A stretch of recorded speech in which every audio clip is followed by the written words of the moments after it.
In this guide video, I will show you how to log in Walgreens credit card account. First of all, what you have to do is launch open any browser of your choice. You can see over here I've opened Google Chrome. Now click on the search bar and type in walgreens.com. Press enter.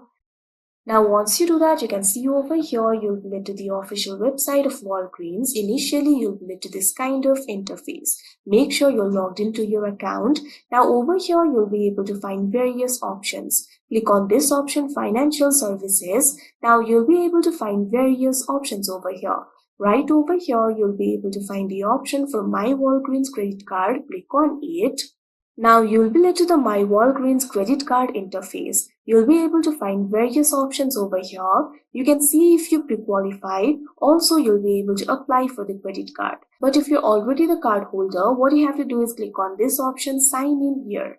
Now once you do that, you can see over here you'll be redirected to the new tab.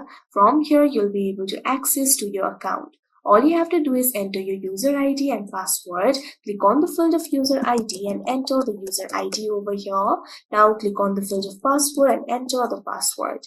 If you have forgotten your user ID or password, you can click on this option, I forgot my user ID or password, and you'll be able to recover them. Now after you enter the credentials, click on this option, secure login, that you can see on the screen, and you'll be logged into your account. So that is how you log in Walgreens credit card account. I hope you found this video helpful. Thank you for watching. Make sure to like, share and subscribe to our channel.